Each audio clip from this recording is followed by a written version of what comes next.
Hi everyone, and welcome to Grandpa's School of Hot Rod Building. In this episode, we're going to cover three topics. We're going to cover accessory brackets, a chrome diamond grid firewall plate installation, and back there, the rear fenders. I'm sure a lot of you can remember Click and Clack, the Tappet brothers. They were on NPR for many, many years. I miss those guys, but they don't live forever. I'm not going to live forever ever either. But anyway, what I really liked about their program was the puzzler. Now, I'm not going to try to fill that void, but I am going to try something here. I'm going to try starting my episodes with a riddle and let you think about the answer, and at the end of the episode, I'll give you the answer if you haven't figured it out yet. So here it goes. If a hen and a half laid an egg and a half in a day and a half, how long does it take a rooster to hatch a doorknob? Now you can go on the internet and search, you can do all your math, get out your textbooks, whatever you want. There's no such thing as cheating. Well, let's get on with the important stuff. I told you we're going to talk about accessory brackets. I know a lot of you guys may be thinking, accessory brackets, no big deal, no brainer. Just get on a site like Summit Racing and order what fits your engine. Well, that doesn't necessarily work every time. Most brackets are designed to go under a square or inside a square engine compartment. But as you can see, the 41 Willys is sort of a V-shaped compartment. You've got some issues to think about. And in my case, I'm using an intake manifold that comes in with the throttle valve on the front facing forward. And when I did that, my hot water return line, I think that's what it is. Or is that, yeah, from the engine goes out to the radiator. That goes out here. I couldn't run it out straight, I had to run it at an angle.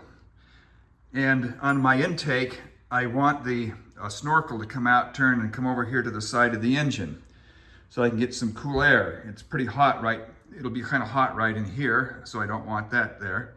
And my radiator will come up so high I won't have room to go over the top and get the air off the front.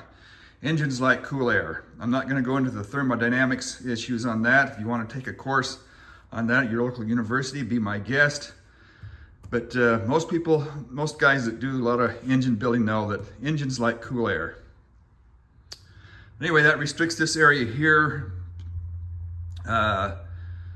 from putting the alternator up in here or the AC compressor.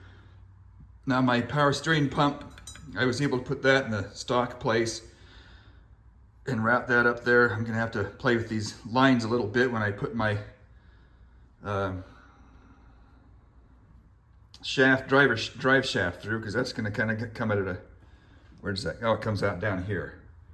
That comes up, it's gonna bump that, so I gotta move that around a little bit. I'll make it work. Now this is how, according to the instructions, the bracket for the air conditioning compressor is supposed to go in. As you can see, I've got an interference fit issue here.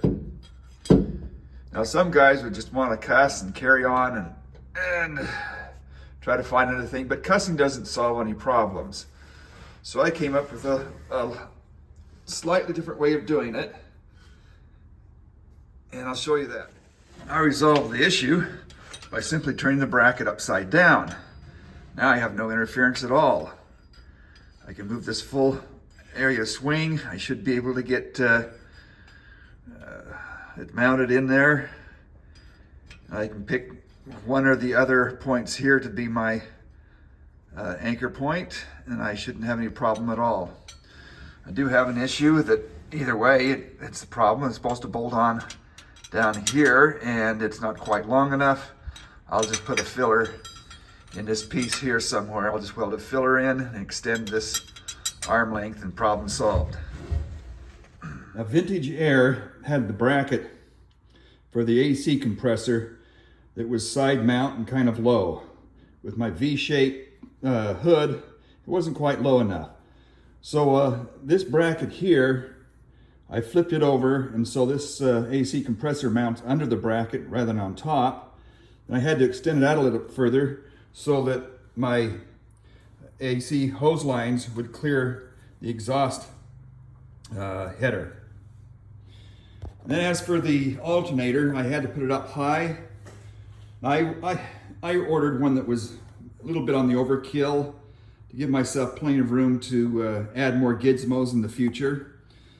And as a result, it kind of, in a stock position, it would bump into the valve cover. And so I have to kind of mount it in a little bit different, a little bit more further forward. And there really wasn't anything I could find that would put it up in this area, so I kind of took parts that I had and I kind of made it all work. I'm not entirely happy with it yet. It still wobbles a bit, and I'll work on that and fix it. It's not, I'm not going to be driving it here soon, so I don't worry about it too much, but I'll still keep working on it and get it to where this is nice and rigid. You want your accessories to be nice and rigid. It just makes the drive mechanism work better. Now the diamond grid plate, it's more for show than anything. It does provide a little bit of thermal barrier. I call it a heat shield. I'm from the aerospace industry, and so we use heat shields in there all the time, refer to it. But anyway, it's more for show than anything else. And fabrication isn't that difficult. You go down to your Home Depot or Lowe's or anywhere, and you can buy these 2x4 foot sheets of thin aluminum diamond grid stuff. And this edge here down of the car on both sides happens to be linear all the way across, and so that's my reference point. And then I used poster board to create a template, and you can kind of put yourself a score out around the outside in. I used a 1x2 and ran around the perimeter and marked my poster board. I actually cut two big chunks, one for this side, one for the other side, and then a thin strip to go between the two. Then put marks on it so that everything would be exactly in the axis, the distance relative to each other.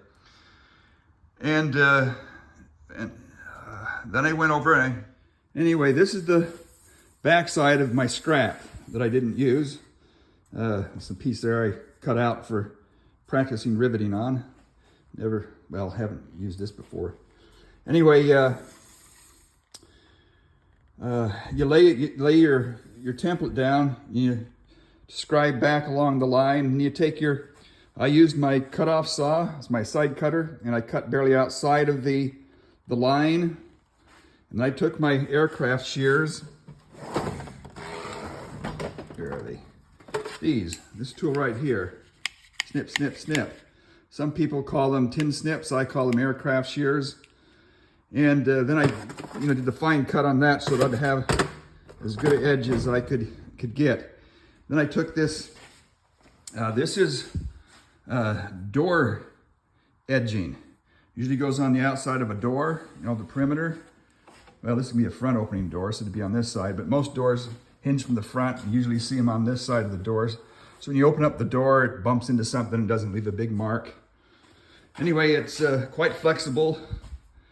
And I ran that all the way around the perimeter and riveted it on. It really wasn't a difficult task. It was kind of fun. And if that's what you want to do, that's just some pointers. Also go on YouTube, watch some other guys doing it. The more knowledge you gain, the better. Okay, I used a fender welt, and I got to clean the tape up that I used that hold it on there with in place. I did not glue it on, and I'm glad I didn't. I went on the YouTube and I saw other guys doing it, and they all used the tape. And guys, more knowledge you have, the better. So even though you see me doing it here a certain way, I just recommend you guys go look at YouTube and see what else there is on the topic and make decisions yourself. But I still need to do a little bit of adjusting on this down here. I have not tightened the bolts this end accordingly because it comes as a strip and you've got to cut the openings out by hand around the the holes, and I got one that's a little off, and so it's causing it to rise up. But anyway, when you bolt these on, it's like assembling anything. You don't tighten anything down until you got all the bolts in. Then you can start at one end or the other, or start in the middle and work your way out. It doesn't matter. But you don't want to start at both ends and work your way out, because you can cause a buckle in it somewhere and it's kind of messy. That's just assembly logic, and most people know that, but I just got to mention it. Now, one thing I'm really glad that Scott Rod's pre-drilled these holes. Not only were they really precise, I don't know if they jigged it together or they just put it together then drilled the holes. But anyway, they all lined up just fine. Had they not done that, I could have buggered this up really good, cutting through out into the body, and then it's a mess to repair. But in some places it's pretty tight. It was extremely tight. In fact, I had to put this bolt in first before anything else. I put it in the body, then brought the fender up to it. It was really hard getting it in there. It kind of had to force it in and make it fit, but it's just so tight back in there that it still was pretty tight here. Here I was able to get the nut and the where is it? There it is. There we are, view. The bolt coming up through kind of bumps into the body there, and I was able to get the nut on and hold it in place. Oh, and another tip is it really goes much faster if you got two people doing this, one guy on one end of the nut and bolt assembly and one on the other. I had my 8-year-old grandson over here helping me, and he really had a good time. Now, did any of you figure out the riddle? If you did, maybe you want to put it down there in the comment section, and then listen up. Now, did any of you give up? Well, I'll tell you, so did the rooster. That's lame. It's a dad joke. Okay, well, guys, this is it for today's video, and we'll see what comes out later. Be safe, enjoy hot rodding, keep that end in sight, and do a good job. Bye for now.